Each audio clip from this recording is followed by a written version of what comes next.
बिरला साहब जी आज पहुँचे हैं डॉक्टर बाबा साहब भीमराव अम्बेडकर जो समिति है वहाँ पर पहुँचे हैं, बुद्ध विहार पहुँचे। क्या प्रेरणा देना चाहेंगे, यहाँ पे बच्चे हैं और देशवासियों को क्या प्रेरणा देना चाहेंगे? जगत का सामना चैनल जो आपका है, मैं उसका 134वां बाबा साहब का जन्मदिन मना रहे हैं। तो इसमें हम संकल्प लें कि जैसे हमारे ओपी धामा जी ने एक स्वरोजगार हेतु बच्चों का, लड़कियों का प्रशिक्षण केंद्र यहाँ चला रखा है।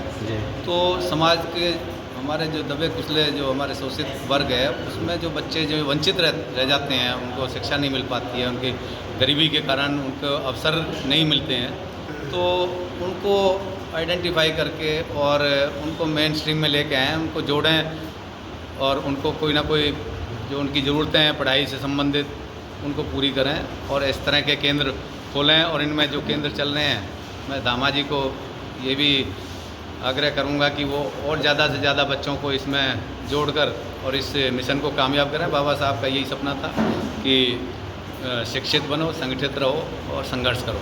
तो मेरे हिसाब से जो बाबा साहब को सच्ची श्रद्धांजलि यही होगी कि हम समाज के कितना काम आ सकते हैं, अपने दलित और गरीब समाज को उतना उनका साथ दें, हर समय हर जहाँ भी जिसको इम्यूनिटी है उसकी मदद करें। धन्यवाद। भीमराव अम्बेडकर एजुकेशन सोसाइटी बुद्ध विहार की यहाँ शिक्षिका हैं नीलम जी। नीलम जी आज क्या कहना चाहेंगे, क्या मैसेज देना चाहेंगे जो महिलाओं को घूंघट से बाहर नहीं आना दिया जाता, बाल विवाह, सती प्रथा, बहुत सारी सैकड़ों जो पाबंदियाँ थीं, वो बाबा साहब ने महिलाओं को बहुत बड़ा बलिदान दिया है संविधान बनाकर। क्या मैसेज देना चाहेंगे जी?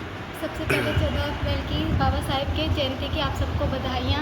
और दूसरा, बाबा साहेब ने हम लड़कियों के लिए, खासकर महिलाओं के लिए बहुत अच्छे कदम उठाए हैं, क्योंकि महिलाएं पहले के टाइम में कुछ नहीं कर सकती थी, पर आज के टाइम में मैं भी एक महिला हूँ, हाउस वाइफ भी हूँ और बाहर भी जॉब करती हूँ। उसके अपने ऊपर लेके चलूँ तो बहुत बाबा साहेब ने हमारे लिए बहुत सब सुविधा करी है और लड़कियों के लिए आगे बढ़ने को बहुत प्रोत्साहन दिया है। इसलिए बाबा साहेब के को हमारी तरफ से बहुत ही याद किया जाता है आज भी। और महिला के लिए सबसे बड़ी सम्मान की बात है कि वो बाबा साहेब की बेटियां हैं, क्योंकि आज के टाइम में बाबा साहेब ने ही हमें खड़े होने के काबिल करा है और हमें ये कहा है कि हम भी कुछ कर सकते हैं। यानी कि जितनी भारत की बेटियां हैं वो सब बाबा साहब की बेटियां हैं, सब बाबा साहेब की बेटियां हैं, क्योंकि बाबा साहेब ने हमें खड़ा किया, इतना प्यार, इतना दिया है, सम्मान दिया है, इतना अपने आप कदमों पर खड़े होना सिखाया है, सब कुछ जो अधिकार दिए हैं वो बाबा साहब ने दिए हैं।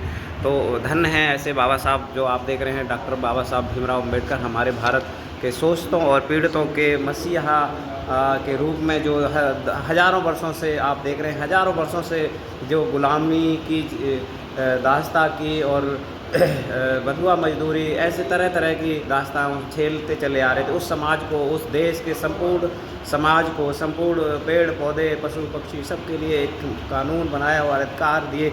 ऐसे बाबा साहब को धन्य हैं, ऐसे बाबा साहब धन्य हैं, ऐसी माँ जिन्होंने ऐसी प्रेरणा दी, धन्य हैं ऐसे गुरु जिन्होंने ऐसी प्रेरणा दी, और धन्य हैं उनके ऐसे सहयोगी जिन्होंने उनको आगे बढ़ने और शिक्षित बनाने में पूरी मदद करी। और हम सभी से यही अनुरोध करते हैं कि आज जो भी बच्चा आगे बढ़ रहा है उसकी मदद करें, सच्चाई से मदद करें, और बच्चों से भी अपील यही करेंगे कि सब लोग सच्चाई से मेहनत करें और ईमानदारी से सभी का सम्मान करें। जिस तरह से बाबा साहब हमारे लिए एक बहुत बड़ी प्रेरणा थे, उसी तरह उनको